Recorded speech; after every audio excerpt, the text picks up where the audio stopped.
आज 26वें दिन मैं आप लोगों को कुछ ख़ास खबर बताना चाहूँगा। अभी रात के लगभग 12:30 बज रहे हैं। अभी थोड़ी देर पहले केंद्रीय मंत्री JP नड्डा साहब और जितेंद्र सिंह साहब यहाँ आए थे और लद्दाख के एपेक्स बॉडी के शीर्ष नेतागण भी यहाँ आए थे। और उससे पहले आप लोगों को मालूम है विभिन्न राजनीतिक दलों के लगभग 65 सांसदों ने आकर और हस्ताक्षर देकर हमसे अनशन तोड़ने के लिए कहा और वो संसद में इस मुद्दे पर नीट पेपर्स और परीक्षाओं की प्रणाली पर चर्चा करेंगे, ये आश्वासन दिया।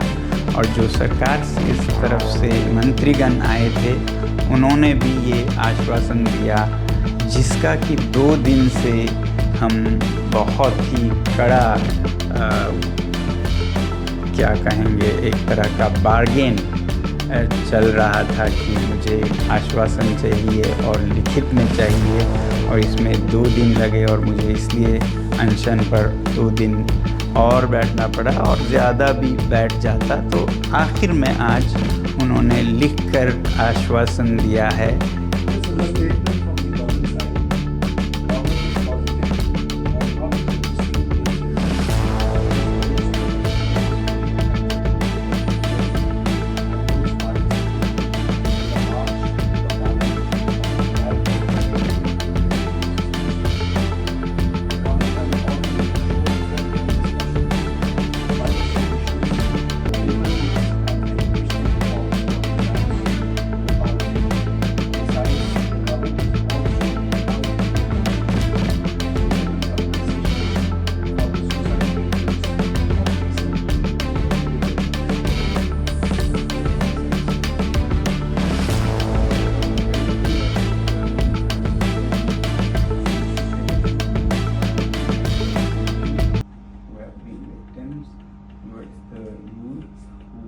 Peacefully protesting on those dates, and that both the ruling party and MPs from the opposition have assured me that their discussions will happen on the floor of the parliament regarding reforms in the examination system like NEET and others, and that we will also be discussing about the accountability of such lapses, and that we'll all make sure that such things never happen. No child, no parent will have to go through what these 20 children and their parents had to go through.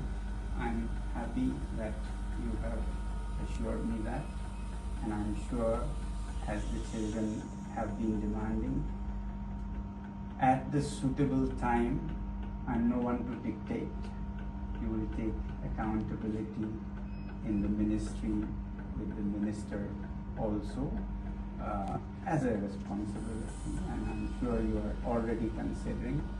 And with these assurances, I'm touched and grateful to the government, and I want to appeal to the protesting students to maintain utmost peace. To express their feelings is a legitimate thing, but I do not approve violence of any kind, and allowing any antisocial elements to take advantage of this is not acceptable to me. It should be a genuine demand by genuinely concerned people, in this case youngsters. So with that being fulfilled, I'm grateful and I'll be happy to break my fast. Thank you. And thank you. I have my leaders from the apex body of Ladakh, and the KDA were also here, and they have flown all the way from Ladakh, and I'm grateful to them. Thank you.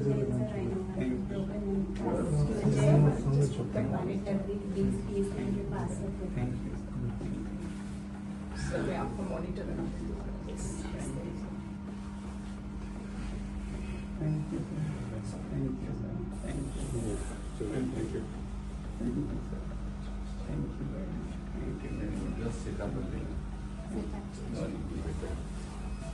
And Gitanjali, you have always been by my side and support, and I don't want to thank you, but express my feelings as well.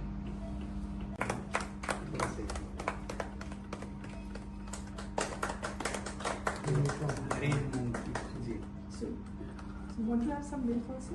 No, ma'am. Please follow the Please, guidelines. one minute. They may be visible one by one. Thank you, sir. Thank you. After 26 days, this tastes very good, but hunger doesn't taste bad either. To some people, huh?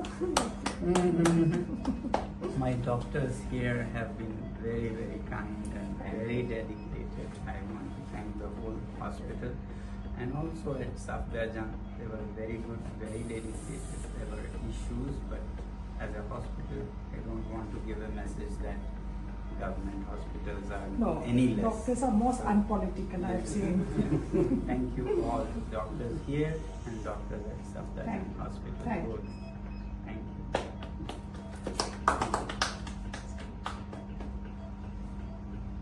Различные субботы. Надо расти. Он что делает? Alright. Yes, sir. Suffocating. Я ничего. Он говорит, я.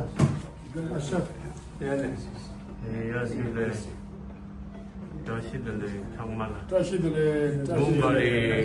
тащили.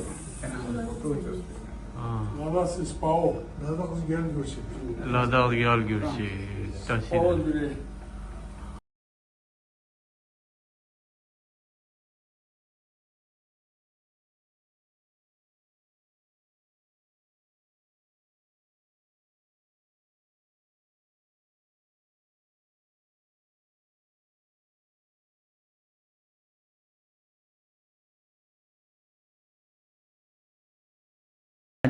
उन्होंने लिखकर आश्वासन दिया है।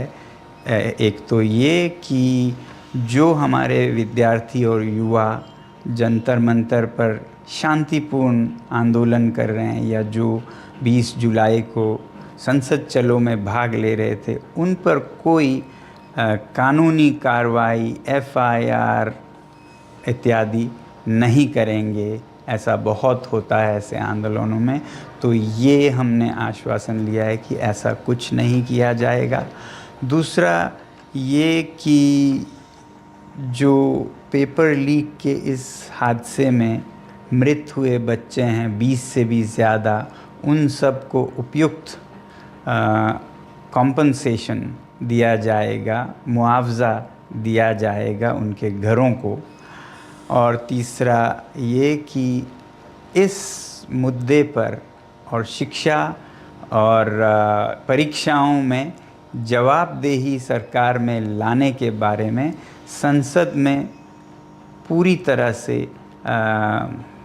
वार्ता होगी, बहस होगी कि आगे से ऐसा ना हो और जो हुआ है उस पे पूरी जवाबदेही हो। अब आप कहेंगे ज़रूर कि धर्मेंद्र प्रधान जी के इस्तीफ़े पे क्या हुआ। पहली बात तो इस बात पे वो अभी मुझे कोई आश्वासन नहीं दे पा रहे थे कि ऐसा कब होगा, और संसद के फर्श पर तो इस पे चर्चा होगी ही।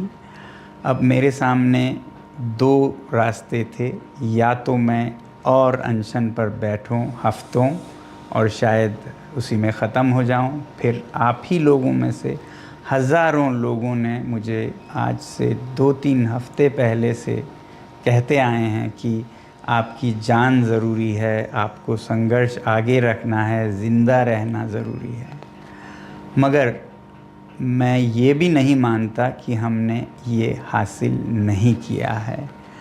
दोस्तों, मेरा दिमाग अलग तरह से चलता है।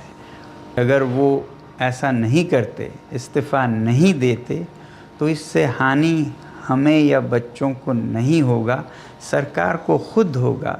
इस छोटे से मुद्दे को न टालकर वो खुद अपनी हानि कर रहे हैं, बल्कि दे देते इस्तीफ़ा तो कब से उनका ये सारा नुकसान रुक जाता।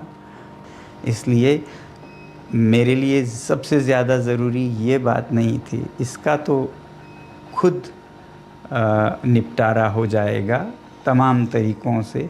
ज़्यादा ज़रूरी मेरे लिए था कि हमारे बच्चों पर कोई ऐसे केसेस न लगें। आपको नहीं पता है, मैंने देखा है लद्दाख में कैसे सालों जीवन भर उन्हें एफआईआर के चक्कर में अपने भविष्य को बिगाड़ना पड़ता है। ऐसा कुछ नहीं होगा, ये हमने उनसे हासिल किया है, इसकी मुझे खुशी है। और जो मृत बच्चों के परिवार हैं उन्हें उचित मुआवजा दिया जाएगा, इसकी मुझे खुशी है। और भारत के लोकतंत्र की सबसे उच्च मंदिर मैं कहूँगा, जो कि हमारी संसद है, वहाँ पर इस मुद्दे पर और जवाबदेही पर भी पूरी बहस होगी। तो इसके साथ मैं आप सबके भी बहुत बहुत धन्यवाद करता हूँ कि आप लोगों ने समर्थन दिया इस आंदोलन का। जय हिंद।